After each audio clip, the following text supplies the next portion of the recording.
Good afternoon and welcome to this special CNBC Africa broadcast. My name is Fifi Peters. Now, we live in a world where technology is a part of our daily lives. We rely on it to solve complex problems, to collect data, to keep track of climate change and even create new discoveries like vaccines. Today, we take a look at supercomputers and quantum computers, the incredible speed that is being designed, and how it will form part of our new world order. Now, you can follow this conversation by using one of the following hashtags: unlocking HPC or hashtag 4IR, and be sure to use the handle @GoToUJ or @CNBC Africa. And to our audience that is joining us online, you are welcome to ask questions to the panel. You can post them in the Q&A section. Before we get started, let's take a look at the background to today's discussion. The Fourth Industrial Revolution, or 4IR, is unprecedented in its speed, its all-embracing nature, and its global spread. We see it at work in our daily lives, at work, at home, in our classrooms, and on a variety of devices such as our phones and our laptops. This new world brings with it new demands on individuals, societies, businesses, and economies. A world in which access to data, supercomputing, and quantum computing will become increasingly important and will determine global competitiveness. Leading the technological charge at the moment into a new world order is high-performance computing. HPC can address the world's toughest challenges, unlock discoveries, and open new frontiers. It's rapidly expanding beyond the more traditional scientific and academic worlds to sectors as diverse as laundry detergent, vaccine development, and automated vehicle design. Taking this a level further is quantum computing. Last year, Google's quantum computer Sycamore took roughly 3 minutes to do what would take a supercomputer 3 days. Then in December last year, Scientific American carried an article on a quantum computer made from photons, particles of light, that has outperformed even the fastest classical supercomputers. It is hinted that this method could solve specialized problems in quantum chemistry and math. Stay tuned as we explore the topic, Unlocking Supercomputing, a New World Order. Well, let me introduce you to the panelists that will help us unlock this topic further. They are Ravi Bhatt, Chief Technology Officer at Microsoft South Africa; Dr. Happy Sithole, Center Manager at the National Integrated Cyber Infrastructure System; Professor Chilidza Marwala, Vice Chancellor at the University of Johannesburg; Dr. Malithabisa Molapi, AI Research Manager at IBM Research; and Professor Ulises Cortez, the Polytechnic University of Catalonia and Barcelona Supercomputing Center.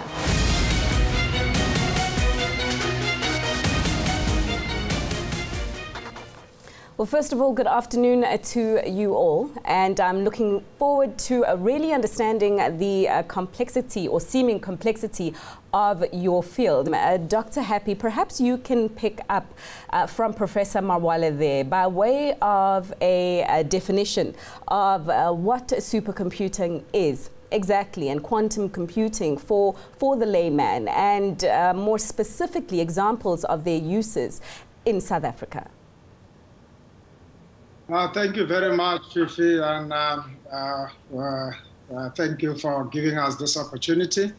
In a nutshell, when we talk about supercomputing, we are looking at a scale at which we can be able to do things and the pace.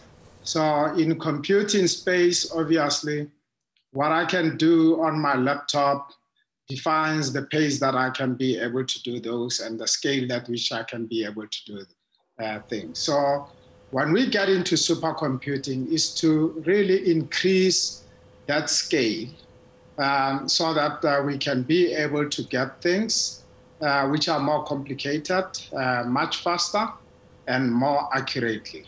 And how we achieve this is to have like a complicated way of linking up the individual processing and putting them together in such a way that they can be able to do tasks all at the same time together.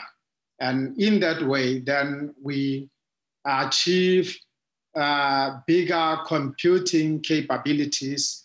And the type of problems that we obviously want to solve here are problems that we cannot be able to do by hand. First, the computer helped you not to be able to calculate by hand. So obviously, if you put more computing power, this will be problems that won't be solved by a single computer. For an example, some of the challenging things that my grandmother will be able to understand is to predict the weather. And this is what we use every day. So if I use a lesser computing capability, my prediction will come after people have already planned their events, and that won't be useful for people. So we really need to be able to give people that prediction on time and accurately. And hence, that will be one of the things that we will use supercomputers for. But they go into many other applications, and I will leave my colleagues here to share a little bit about it. Certainly, and we'll hear a little bit more from your colleagues or their opening remarks. But Dr. Happy, I'm coming back to you because essentially what you are describing is what we have been talking about for a very long time across the world, and that is the fourth industrial revolution. And it would seem like supercomputing is a key facet or a key element that will enable 4IR to happen. And I'd just like your views on how 4IR has progressed, as it were, Dr. Happy, particularly in the last 12 months in which we have been hit by the COVID-19 pandemic. Yeah, absolutely, Fifi. I think when we look at this, again, it's the level in which now we're using technology. And the third industrial revolution obviously allowed us to be able to use computing. We were doing modeling and simulation. But that open space for few elite areas to apply modeling and simulation. If we look at the fourth industrial revolution, basically now says everything now will be able to share data and process. So the use of computing in this space now is no longer limited to those few elite areas, which were more the hardcore sciences and engineering. But it opens up to even retail, it goes to decision-making, politics, because we are bringing together data now and we collect it at very fast pace from everywhere. And we need to make a sense out of that and make decisions out of it. So our use of the computing in this space now changes drastically in how we achieve our everyday life experiences. So supercomputing definitely here now plays a very key role because all these decisions have to be made almost at real time. And for you to do that, you really need large computing capability. But I would like to emphasize also here, and very good skills. Because you can have all these large facilities. If you don't have good skills, whatever decisions that will be made on wrong assumptions. So right. I think those things are very key. Prof. Cortez, if we come to your parts of the world over there in Barcelona, perhaps if you can give us some opening thoughts on what is happening in your side of town regarding the innovations that is taking place in the supercomputing space and that have taken place, particularly over the past year. Well, during the past year, we've been using the machine to fight COVID-19. There were over 60 projects funded either by the European Union or by the Spanish government or the local Catalan government, and we used full power of the machine. Basically, every research group asking for supercomputing power was given access to the machine, and well, the only condition was to share data and share knowledge with the others. So basically during this year, we've been pushing, but also the actual activity is still running because European projects and industrial projects and other projects were also keep it alive. So basically for us, this year was improving the uses of the machine and trying to share with everybody the information. We've been giving support to other countries like Mexico, where we had a lot of contacts to make like an observatory of the development of the disease there. And also we supported here in Spain and also within Europe to compare all the, the graphical interfaces and all the data included together to have more accurate models to calculate the disease. Basically is what happened. More in-house is that we are moving from our actual machine to a larger machine, almost an exascale facility that will be open to bring more researchers to work, because as this is an European facility, we are open to accept projects from every researchers from the world. They are passed through a small committee, but if you have a problem, it's a research problem, you can come here and use the machine. So basically work, and more work. You know, with the successful rollout of vaccines, I think that a lot of people would be coming to Barcelona in faster speed. So, but of course, this is still where we are. But Tabi, I understand that IBM has also been doing quite a lot of work in the COVID-19 research space with the super machines that you guys have within your headquarters. So perhaps can you talk us through some of the findings, what has come out so far, but more broadly, the interventions that you are making in the health space and even other sectors of the economy with the super and the quantum computing that takes place at IBM? Thanks, Fifi. I actually dropped off a little bit, which is interesting for this type of topic. We lost power at the worst time, and I'm not on my strongest network now. So if you can't hear me, just let me know and I can maybe cut my video temporarily. But yeah, at IBM Research, we've been working significantly on, like you said, AI for the last year, particularly applying it to healthcare. But when we think of 4IR today, we see at the core of it, right? One is AI and all the components that make it work, including data, skills, ethics, consents, etc. But on the other side, one of the core components of 4IR is like the core of this discussion, right? Infrastructure. And from our point of view, this is cloud infrastructure, especially. So a lot of our work is focused on sort of those two areas, supercharging AI with supercomputing, while necessarily operating on cloud.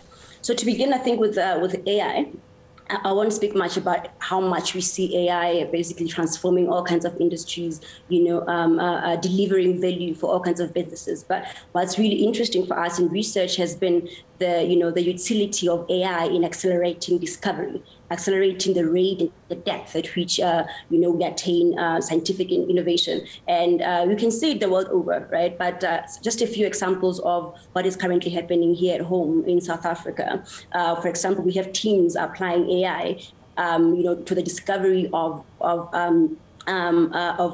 new ways of treatment. As an example, they're applying AI in genomics, right? Looking at solving the big challenge of drug-resistant tuberculosis here in South Africa, right? These are traditional scientific areas to which now AI is enabling us to accelerate our rate of discovery. We also have teams that are leveraging, the extensive geospatial data of the world and of the region, applying this to climate science. And what we realized by doing this here in South Africa, but also working collaboratively with IBM Research globally, is that the more powerful AI gets, right, we realized that we cannot reach its full potential without the right infrastructure. And we're also realizing now that we actually need to deliver that infrastructure through cloud, and more recently through hybrid cloud that I can touch on later on. And by exposing supercomputers, right, to researchers, to academics, to companies and industries through the cloud, then we're seeing a unmatched rate of innovation. Here at home last year, as an example, we have a team of researchers and engineers here in the South Africa Research Lab who work with Wits University, to deliver on IBM Cloud a solution, a visualization platform to help the province understand the trends of the virus and the pandemic here in the province. And that was obviously is still accessible to the public now. It's sacoronavirus.co.za. Just a small example of some of the already locally relevant innovations we are driving through AI and cloud here at home. And just a last example, which is a bit further afield from what we're doing in South Africa, but is equally important. Is IBM's focus and investment on supercomputing at large. Many of us know about sort of the list of top powerful supercomputers in the world, and IBM Summit, I believe, is still number 2 on that list. So there's still continuous investment in making sure that we make available the supercomputing infrastructure to drive innovation as well as discovery. And what's interesting was last year IBM was part of a partnership, co-founding a partnership that was founded to provide unmatched computing power specifically for COVID research. A number of governments, industry partners, research labs, etc., got involved, got together, and about 25 supercomputers were part of this powerful network, including obviously the IBM Summit supercomputer, to drive an unmatched research for COVID. So there's more we can touch on this, Fifi, but that's sort of where we are now. And even though we're looking at AI and delivering, supercomputing through cloud at this point, we can talk a bit later about how we are also investing in the future, right? Looking at the applications, for example, of quantum computing, how we're developing core hardware for quantum for the future as well. Yeah, Tabi, it's so funny because every single time I host a panel around technology or digital innovation or the fourth industrial revolution, there's always technological problems, which is so ironic because it doesn't happen with most other panels. But we heard you loud and clear, and hopefully we can still have you throughout the discussion on that secondary line that you're using. But Ravi, just allow us to hear from you. I know that Microsoft also had quite a lot of activity in the space, I believe, having invested in the cloud infrastructure space, particularly last year with the launch of your supercomputer, which I believe was the one of the top 5 in the world for public use. But just talk to us about, what is happening within the corridors there at Microsoft. But I think just to also bring it home as to what all these innovations have meant for the end user, the consumer, who has had to do a lot more things remotely over the past 12 months as a result of the pandemic. So thank you for that. Thank you for the opportunity. So let me answer maybe in 2 ways. Let me first give you what we have done in the last 12 months, and then maybe I'll go back and give you a slightly broader perspective on where we are with regards to supercomputing. So firstly, obviously, the global response to the COVID-19 pandemic accelerated, I would say, the last 2 years of digital transformation in 2 months. Now, this trend obviously has had an inflection point of old ways and the new ways, and the new ways are obviously completely different. Organizations had to depend on best-in-class technology to overcome, some of these dynamic economic challenges. Posted obviously by the global health issue, travel, commerce restrictions, and all of those.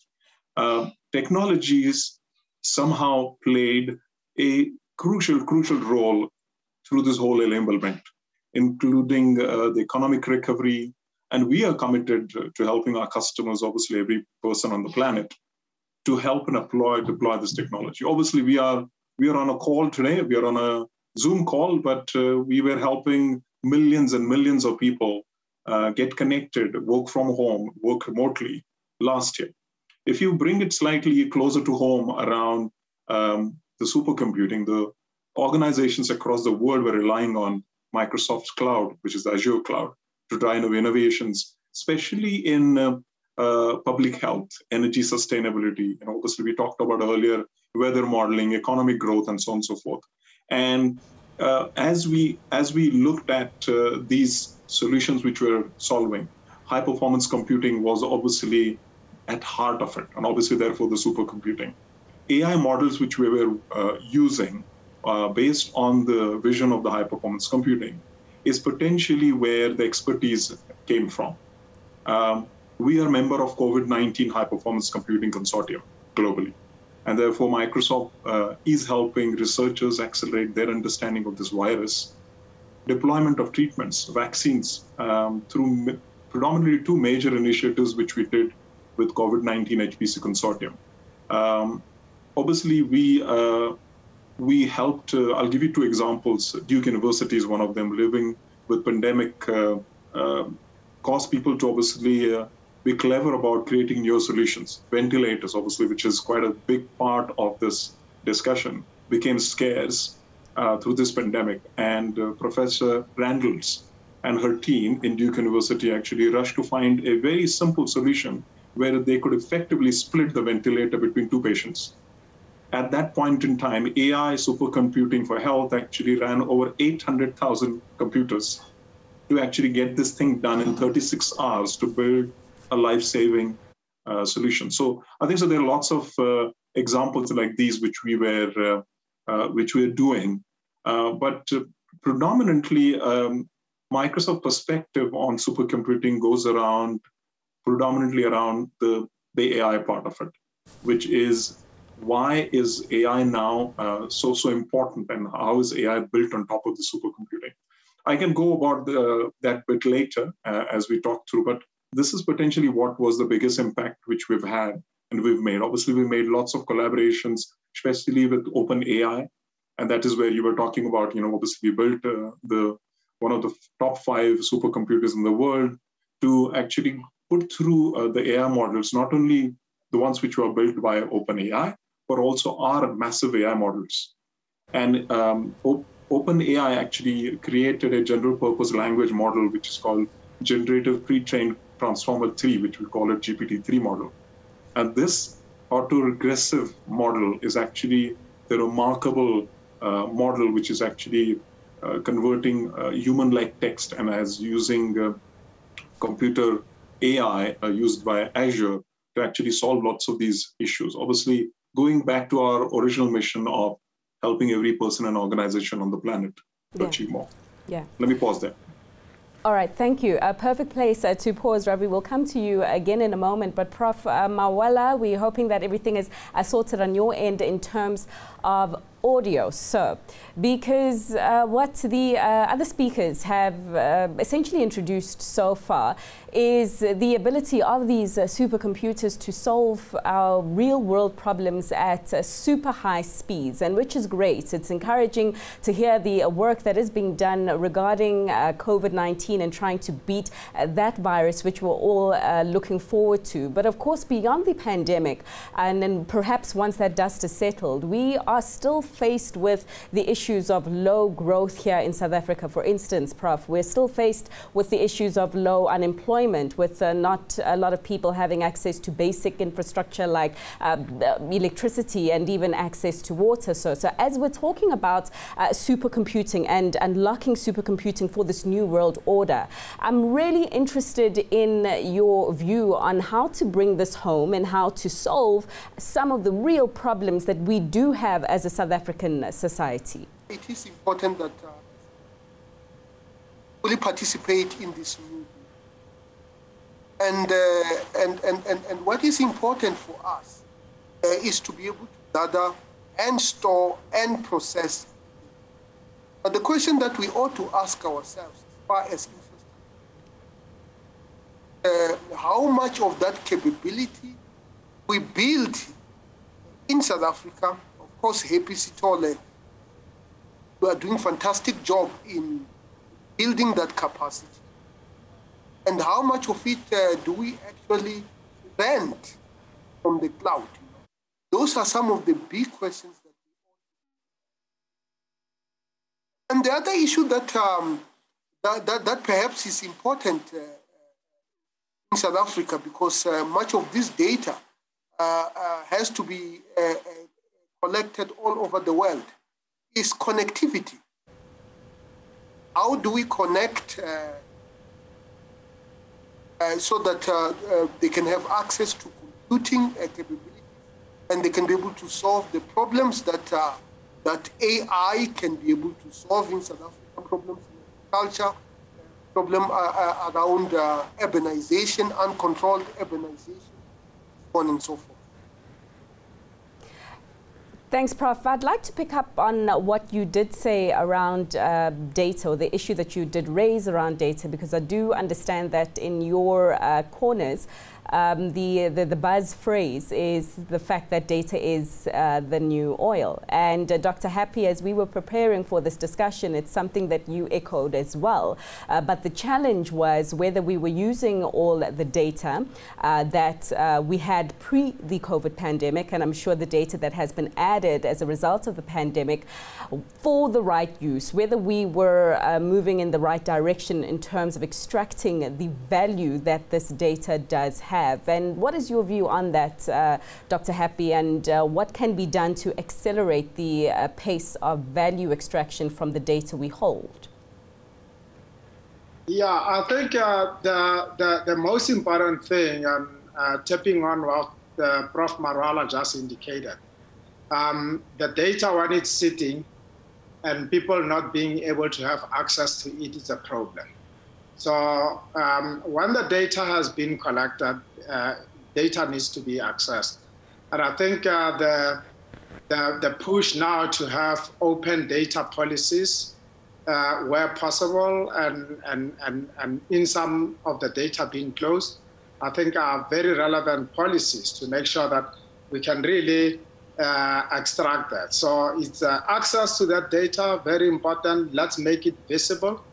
But the very key thing, again, here, Fifi, is that we need to have skilled people, to train people to be able to explore the data. So, and at the moment, there is a lot of initiatives in the country and globally where we are looking at training new brigade of data analysts. And these data analysts now coming up with skills, which will include also some skills on statistics, but also the very key skills of manipulating this in very large infrastructure like supercomputing environment. So yeah. I think as the country, we are doing well in moving in this direction by having programs in training young students and also researchers for data exploration. And we have got some very good programs, such as the Square Kilometer Array, that makes us to fast track this process, because the SKA is pushing the boundaries with the amount of data that will be pushing from the Karoo. So I think as the country, this is an opportunity for us to really have a lot of skills to do this exploration. And what also is very good is that these skills are no longer now sitting only in traditional science areas. We see this now being built for other areas, even including humanities, where they start using the supercomputers. And this also forced us in our design of supercomputers and how we provision them to make them more friendly for people who are not coming from strong computing backgrounds, where we have got what we call now the merging of the technologies, where we bring in more friendly, user-friendly platforms where somebody can be able to start preparing something on their desktops and be able to export them to supercomputers. So what we would call the containers, basically on the cloud implementation. So it makes life much more easier for the data to be explored fully. And we are on the right track. We are not there yet. Sure. Well, it's encouraging that at least we are moving in the right direction. And Prof. Cortez, perhaps just pick up on the skills element and give us an understanding of what is happening where you are by the investments that are being made in human capital to build this new brigade of data analysts. How are you guys going about doing it? Well, basically, Barcelona Supercomputing Center is sitting inside Universitat Politécnica Catalunya. That is one of the largest technical universities within Europe. So basically, students move from one building to another. So we have inside house all the researchers we need. But also in the surrounding universities, we have 7 universities in Barcelona, and then the whole Catalonia and Spain.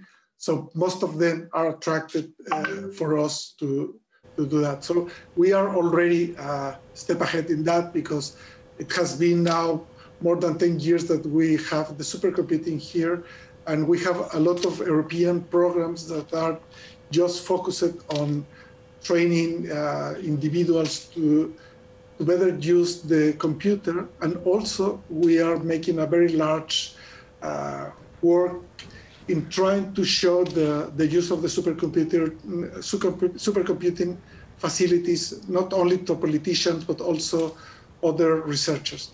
And one thing that is very important is that our supercomputer is sitting in a church, in a chapel, right? So now, no, because we have the pandemic, but every day, a normal day, we have 2 groups of scholars from school in Catalonia. So every day, one day and another, they visit the school, they have special activities to promote STEM capabilities from the childhood of all the students in Catalonia. So that has been continuous over the last 10 years, and we keep continuing with that for the future. So we are trying to connect the use of technology from the childhood to the politicians that will be the last step in this. So everybody is aware that we have some technology at hand that can be used for the good of people, right? And we are very keen on telling that we are producing science and knowledge for the better of our society. Right. We cannot expect that this technology be used to create a larger divide, both technically or digital or economical, just because you have a larger machine or larger investment in other countries that are dominating the field. Right. Thanks, Prof. Cortez. A lot of lessons there, perhaps experiences to be learned from in an African context. And we'll get to the issue of the digital divide and the fears of that, and perhaps how to mitigate against that. But right now we have quite a few questions that have come through from the online audience. And thank you so much for your participation so far. You can continue sending them. And Tabi, I'd like for you to take the first one. Is supercomputing solely based on quantum computing, or can traditional computing or computers be made super? Excellent. That's a good question. I think it gives us a nice opportunity to touch a little bit on quantum computing in the space of the future of supercomputing. But the answer is no to that question.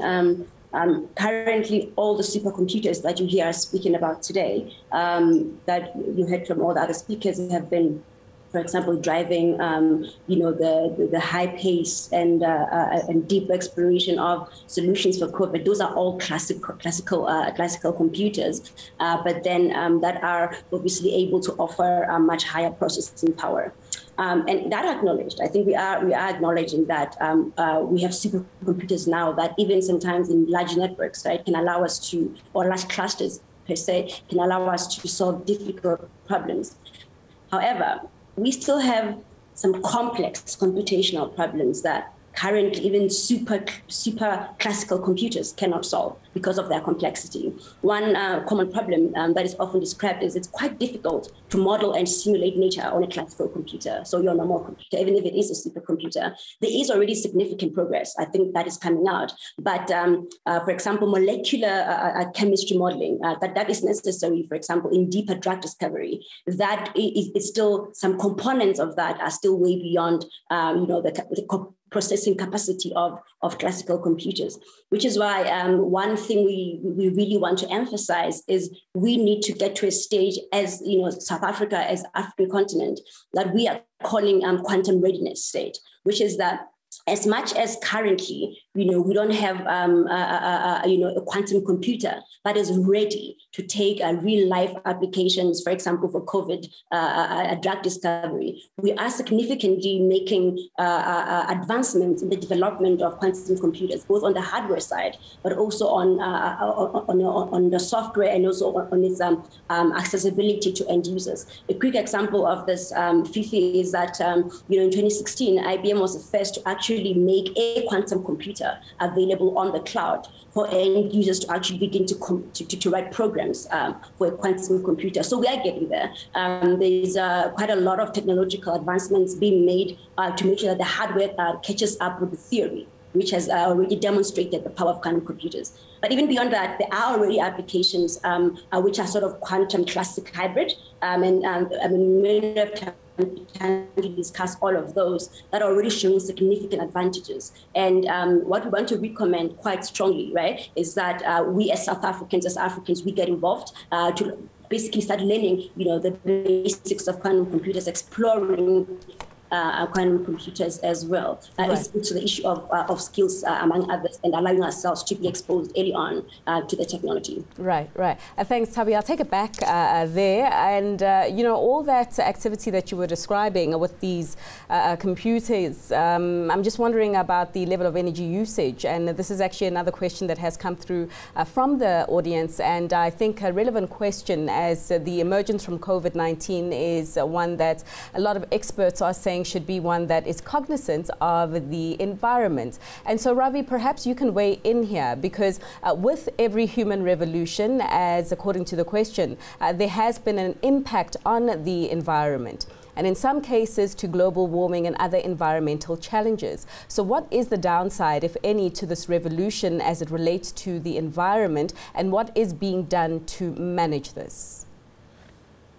Great question, I think so.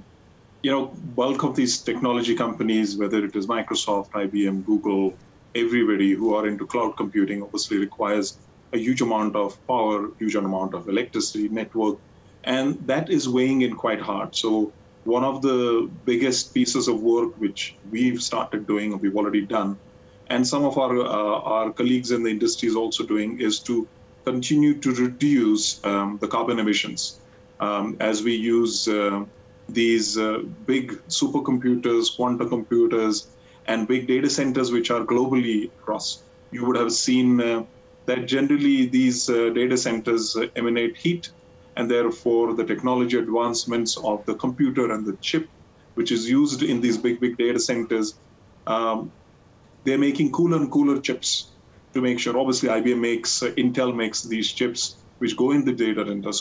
So the effort is right now to continue to cool down these data centers which generate enough amount of heat. So you would see that some of these data centers and some of these cloud regions are built on zero neutral electricity. They are built on, our data centers are built on water cooling. They are built on using less power. Some of these data centers are actually below, the ocean to make sure that the heat which is generated and carbon emission which comes out is actually lower and lower and lower. Hopefully that answers. Yeah.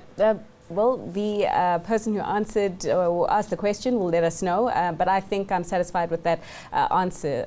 The ocean, wow, it's incredible. Prof. Mawala, coming back to you and just getting a further understanding of the capabilities of the supercomputers. The question from the audience is, can supercomputing be used to alleviate poverty, improve education, and reduce levels of corruption, fraud, waste, and abuse in government and other large private corporations? Well, obviously the answer is yes, but we don't have to run AI system.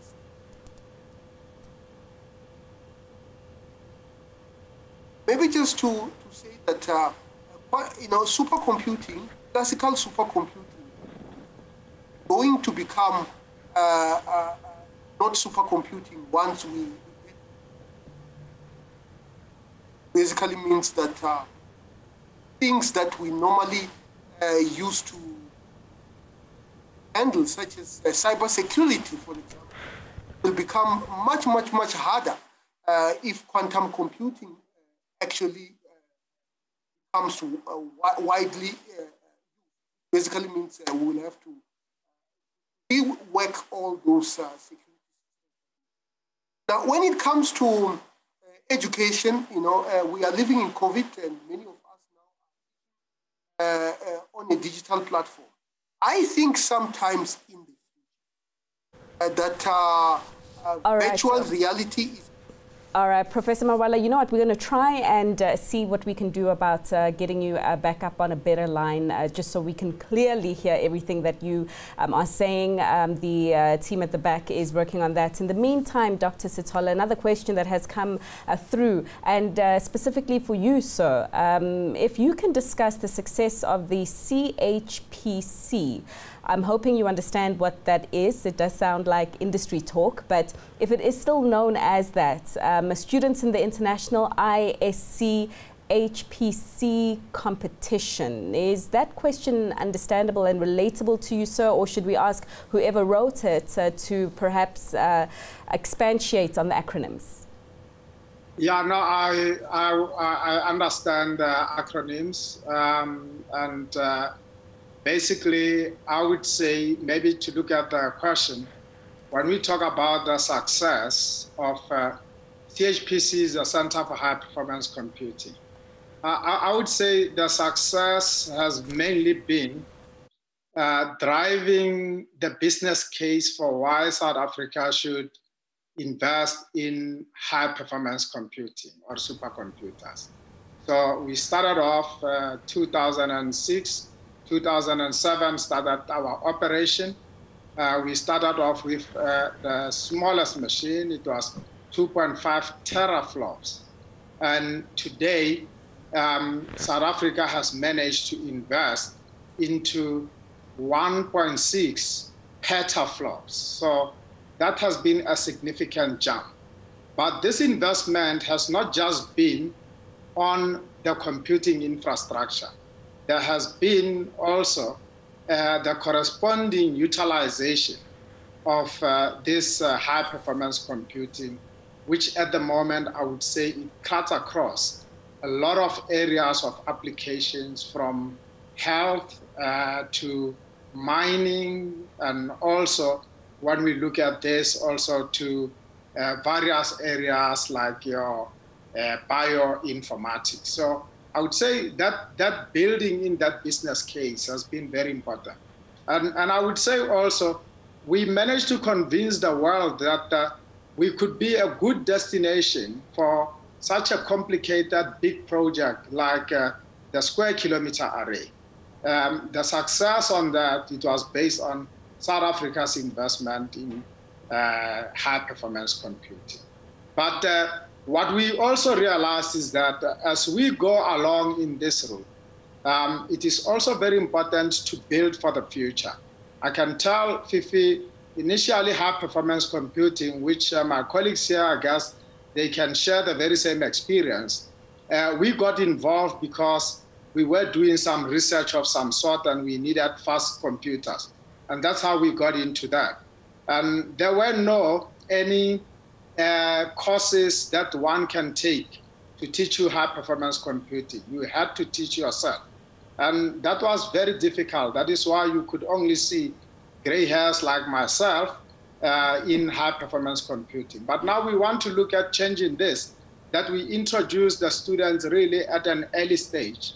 And one of the things that we are doing is to start having student cluster challenge at undergraduate, which my colleague also, Professor Cortes, they have got students in Barcelona that they bring in who can be able to design supercomputers at the mini scale, but also to train them also how to operate them and operate them, giving them real life challenges. So in South Africa, we have also been part of this, and we bringing in students from undergraduate students from all over South Africa from various universities. And since 2013, our students competing globally have done very well. They have won first prize competing with the best in the world at international supercomputing meetings. So which shows that South Africa has got really the right skills if we give them exposure. So I would say that success is something that we're building on for having more of young, trained, high-performance computing engineers. Right. I think it was Klaus Schwab of the World Economic Forum who, in speaking about the benefits of the Fourth Industrial Revolution in helping societies leapfrog perhaps their developmental challenges historically, said that this needs to be harnessed but also embraced in such a way that it doesn't increase inequality or widen this digital divide, as it were. And Professor Cortez, I'm just interested in your view, because this is a question that has come from the audience, and it's a question that comes all the time whenever one is doing a 4IR discussion around, you know, increased automation and innovation and use of technology, and ultimately what this means for society, what this means for jobs, what this means for inequality. So is 4IR widening the digital divide gap? And if so, how or what interventions can be or should be made to narrow that gap further down the track?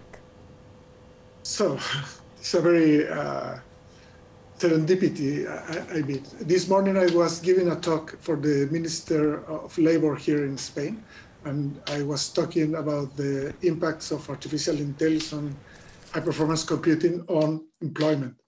So it's clear that if our countries want to keep track, we need to invest in innovation and education.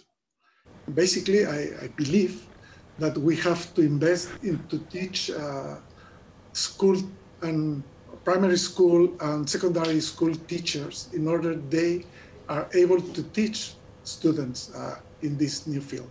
If not, you will get very good users, but not people able to understand the technology. And if you want to create innovation and therefore to have return in terms of richness or other goods, you have to have very skilled people. So the first investment for any society is in education, but we need to focus nowadays in technology. It's really important. And if our countries are not able to do this effort, we will lose track, because there are countries that have been for decades or maybe 1 century doing this kind of investment in their countries. That's one step. The other step is that we have to make an effort for the topics like ethics, legal, socioeconomical, cultural, and gender aspects of the STEM technologies are taught at school level. Because if someone goes to a very good school of engineering and never is taught about ethics or the cultural aspects or the environmental issues, they will never think about it. So I'm not really believe in cloud computing, because I think that is anti-green technology, but it's just an opinion, right? So we have to have a very good proof that this technology is not harming the environment before you put it on a broad spectrum. And it's not very good idea to have it on big spectrum and then decide that it's not very good idea and then try to cool it under the sea. So you have to make very good experiments before you put technology on use. And it happens everywhere. And most of the times, these experiments are not made in the countries that are the origin of the technologies, but elsewhere, and our countries are suffering those effects. So I have to, so my reflection is a lot of education and think about ethics, legal, environmental, sustainability, gender aspects of STEM. Yeah, no, certainly agreed. I mean, particularly on the point of ethics and teaching it at earlier stages, we actually see what cutting corners is doing and has cost in, for instance, the financial markets profession, in which some of the ethical standards are questionable there. But Professor Marwala, I believe we do have you back on a better line. And just as we wrap up this discussion, we've spoken about supercomputing, what it is right now, and what it is helping us to do. But to end off, I suppose the question should be where we are headed. So, and perhaps even a reflection of your time as the Deputy Chair of the Presidential Commission on 4IR and the list of recommendations that you and your team did put on the table to make South Africa future fit, or 4IR ready, as it were. Perhaps also a reflection on how much of those recommendations have been done so far, sir. Can you hear me now? Yes, can you hear me? Yes, I can. So you can continue. Yeah. No, I mean, obviously, this is all about digital divide. So connectivity is a big problem across the board. So one of the first things that we ought to do is to build the necessary infrastructure for our people to be connected. And the second thing that the Presidential Commission has found that, well, it's not much of a discovery, that we ought to invest in human capacity development. Of course, this is under the background that the schooling system in South Africa is experiencing quite a great deal of hardship, you know, new set of knowledges that are needed, understanding what artificial intelligence is. We need to teach across the board, whether it is in our schooling system, tertiary education. The issue of establishing the National AI Institute is one of the recommendations of the Fourth Industrial Revolution. And also the issue of availing and securing data. Just to give you an example, our health department collects huge amount of data, which if that data could be given to the public, it has to be secure, obviously, to protect the anonymity of people, then we can be able to create the digital economy that will be able to take our economy to another level. The other recommendation that we came up with was on incentives. It is quite clear that unless we incentivize our people, then these technologies are not going to be adopted. And what are incentives? Some of the incentives might be access to research and development and computing infrastructure and so on and so forth. And then obviously there's the big issue of the infrastructure. And when we talk about infrastructure, it's not just the computing infrastructure. We have already talked about the energy requirements of some of this infrastructure. Even just our phones. When we use our phones, they are already very hot. A country where the supply of energy is not quite straightforward. We have problems of secure supply of energy. This becomes barriers that have to be overcome. And ultimately, we'll be able to do this if we have lawmakers and regulators who understand, who are technologically literate to be able to understand. All right. The road ahead is obviously quite long. I think if efforts together. Yeah. Yeah, long, Professor, and probably very expensive. The AI institutes that you're talking about and the various infrastructure that's needed to further capacitate this industry is going to need a lot of money, which of course the government cannot do alone. So Thabi, as you reflect on the future and where we're headed, perhaps a comment on how the private sector can get involved a lot more in the future. Very brief, what incentives would need to be put on the table for that to happen? Yeah, thank you, Fifi. So two things, right? I think the issue of skills has come up quite a number of times in this discussion, and that's the first thing that I know IBM and other parties in the private sector are doing very well, is to provide training all the way from AI to cloud, even what I talked about earlier in quantum computing. As an example, IBM has. What is the irony? I told you for some reason. I think Tabi's back, but let's move on just to make sure that she is. Every time we talk about a technology just shows up in the wrong way for some reason. Ravi, your thoughts as a private sector player as well. I mean, how do we crowd in a lot more involvement from Microsoft to do a lot more locally as we try to ramp up our digital infrastructure offering here in South Africa and, of course, the continent? So I pasted a basic principle around tech intensity, which we across South Africa and all organizations, which we need to adapt. I won't go too much detail because tech intensity is actually needs to be adopted across. And for us to actually embrace some of these great technologies, supercomputing, quantum computing and everything. Now, obviously for that, we need lots of skills. And I think the skills and creation of skills, creation of jobs right now, which is maybe the hardest hit right now in South Africa, is important.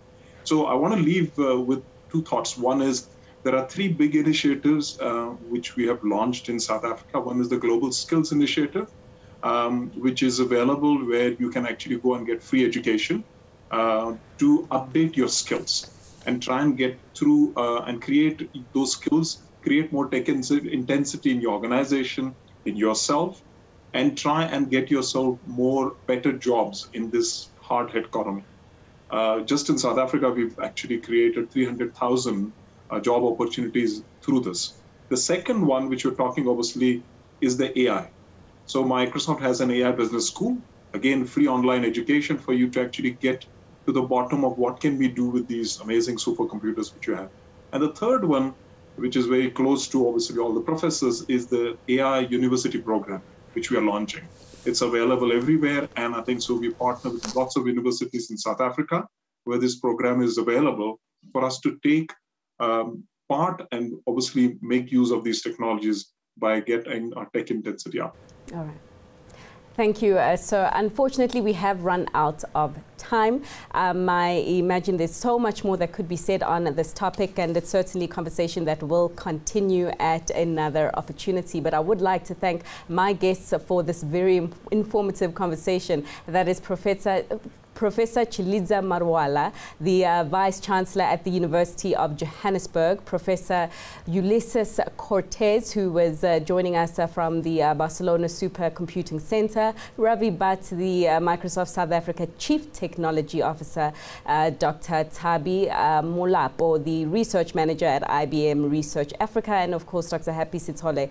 So many doctors and professors, but he is from the Center Manager at the National Integrated Cyber Infrastructure System South Africa. And of course to you, our faithful audience who have been watching both on your TV screens and also logged in on your computers through the webinar. Thanks so much for joining, and we'll see you again next time. Goodbye.